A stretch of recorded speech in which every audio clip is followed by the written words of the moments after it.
1월 16일 화요일 신명기 7장 1절에서 11절 말씀을 묵상합니다.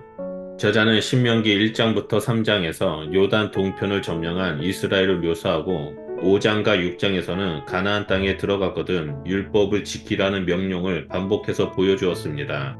이제 신명기 7장에서는 이방 민족과 어떠한 관계를 맺으며 살 것인지가 나옵니다.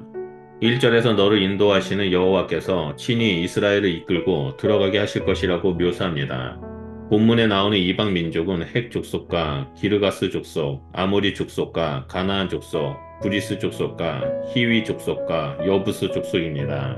이들은 가나안이라는 용어로 간결하게 표현되기도 합니다. 본문은 여호와가 가나안 민족을 쫓아낼 것이라 서술하며 가나안 땅은 거주자가 없는 땅이 될 것이라고 묘사합니다. 여호와는 가나안 민족을 쳐서 이스라엘에게 넘겨주실 것이라고 하여 마치 이스라엘이 노력이 없이 가나안 땅을 차지할 수 있는 것처럼 서술합니다. 그렇게 넘겨받을 것을 기정사실로 하여 이스라엘이 그 땅의 원주민들을 어떻게 대해야 하는지를 말합니다. 이스라엘은 가나안 땅으로 들어가며 가나안 민족을 반드시 진멸해야 합니다. 하지만 역사적으로 진멸이 실행되었다라는 증거는 대단히 희박합니다. 게다가 진멸을 관찰시키려는 기록은 일부 본문에서만 나올 뿐입니다. 2절에서 진멸 규정은 뒤이어 나오는 5가지 금지 명령을 통해 구체화되고 있습니다. 가장 먼저 저자는 가나안 민족과 언약 체결을 금지하고 명령합니다. 그러나 여호수아서를 보면 가나안 입성 초기에는 이방 민족과 언약 체결을 한 것으로 보도합니다. 이어서 하위 규정은 불쌍히 여기지 말라, 혼인하지도 말라, 내 딸을 그들의 아들에게 주지 말라, 그들의 딸도 내 며느리로 삼지 말라와 같은 금지 명령이 연달아 나옵니다. 이러한 행위들은 모두 그들과 언약을 맺는 것과 다름없는 행위입니다. 여호와가 이러한 금지 명령을 내리신 이유는 이스라엘이 가나안 족속과 언약을 맺는다면 다른 신을 숭배하게 될 것이기 때문입니다. 그 결과 여호와의 진노가 임하여 여호와는 오히려 이스라엘을 멸하실 것입니다. 여호와의 진노는 진멸과 유사하게 나타납니다. 이로써 이스라엘은 가나안 땅에서 양자택일에 놓이게 됩니다. 저자는 이스라엘이 가나안 땅 백성과의 관계에서 취해야 할 금지 명령을 언급한 후에 추가로 그들이 실행해야 할 것에 대해 제단, 주상, 아사라 목상, 조각한 우상을 없애는 것이라고 기록합니다. 이렇게 금지 명령을 통해 이스라엘이 가나안 족속과 언약을 맺지 않고 구별되어야 하는 이유에 대해 6절에 너는 여호와 내 하나님의 성민이라는 표현을 통해 거룩한 백성이라고 말합니다.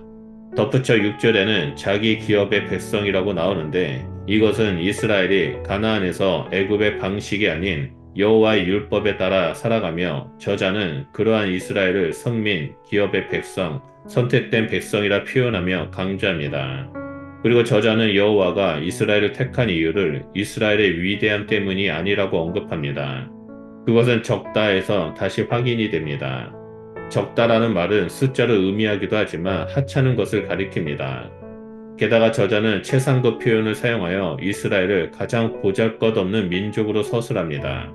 그리고 8절에 오히려 여호와가 이스라엘을 택한 이유는 맹세를 지키려라고 언급합니다. 다시 말해 이스라엘은 자신의 노력으로 여호와의 선택을 받은 것이 아니라 오히려 여호와가 이스라엘의 조상에게 맹세한 것을 지키기 위해 선택한 것임을 밝힙니다. 또한 저자는 여호와 하나님을 출애굽의 하나님으로 묘사하며 백성에게 여호와가 어떠한 분인지를 설명합니다. 여호와는 내 하나님이며 신실하신 하나님입니다. 모세는 여호와에게서 받은 율법을 전할 뿐만 아니라 여호와를 정의하며 백성에게 하나님을 가르치고 있습니다. 게다가 여호와를 언약을 이행하시는 분으로 묘사합니다. 무엇보다도 언약을 지키는 분은 계명을 지키는 이스라엘을 기대합니다. 즉 언약과 계명이 평행을 이루며 율법을 지키는 것과 언약을 지키는 것이 직결되어 있음을 묘사합니다. 하나님은 앞장서서 가나안 민족을 쫓아내고 그 땅을 차지하게 하십니다. 이제 이스라엘이 할 일은 그들과 상종하지 않고 진멸하는 것입니다. 인간의 관점으로 보면 잔인하게 보이지만 이들을 향한 하나님의 오래 참으심의 시효는 만료되고 그들의 죄에 대한 심판의 시간이 된 것입니다. 이스라엘은 하나님의 심판을 대행하는 것일 뿐입니다. 하나님은 이스라엘이 그들 속에 들어가 섞이는 것이 아니라 그들과 구별된 하나님의 백성이 되길 원하셨습니다. 이스라엘이 하나님의 백성이 된 것은 오직 하나님의 사랑 때문입니다. 그들에게는 그러한 특권을 누릴 자격도 없었고 쌓은 공적도 없었습니다. 오직 하나님의 사랑이 동기가 되어 선택하셨습니다. 이러한 하나님의 무조건적인 사랑이 오늘 우리가 주 안에서 살게 해 주었습니다. 날마다 주님의 은혜를 입고 살도록 하셨습니다. 우리의 어떠함이 아닌 노력도 아닌 오직 하나님의 무조건적인 사랑으로 선택받은 것입니다. 이제 우리는 온 땅이 복을 받는 일을 위해 왕같은 제사장이 되었습니다. 하나님 나라가 확장되어지는 역할을 감당해야 합니다. 우리가 하나님을 사랑하고 말씀을 지킬 때 하나님의 은혜와 사랑으로 말미암아 감당하게 될 것입니다. 반면에 주의 말씀을 무시하고 여호와를 미워하는 자는 심판을 받게 될 것입니다. 하나님의 말씀에 청종하고 순종하는 것이야말로 하나님을 하나님 되게 하는 것입니다. 하나님을 역사의 주인, 내 삶의 주인으로 인정하는 것입니다. 이 땅에서의 삶은 중립지대, 회색지대가 없습니다. 두 주인을 섬길 수 없습니다. 오직 순종과 불순종의 두 길만 있을 뿐입니다.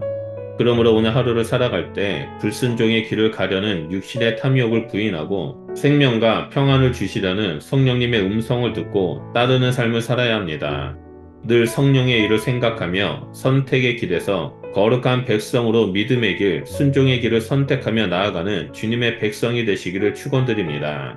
기도하겠습니다.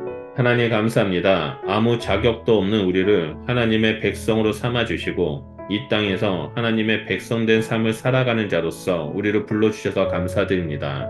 따 우리가 매일의 삶 속에서 순종의 길을 선택하며 나아갈 수 있도록 보혜사 성령님을 보내주셔서 우리와 늘 함께 하시고 우리를 인도해 주셔서 감사드립니다. 우리가 이 땅에서 살아갈 때 날마다 하나님의 말씀을 묵상하고 하나님의 말씀에 순종하며 살아가는 자가 되겠습니다. 하나님 우리의 삶을 주관하여 주시고 우리를 통해 이 땅을 축복하여 주시며 하나님의 사람들이 일어날 수 있도록 역사하여 주시옵소서. 그래서 우리의 삶이 예배자의 삶이 되어 하나님을 존귀케 하고 영광 돌리는 삶을 살아가는 자가 될 수 있도록 인도하여 주시옵소서.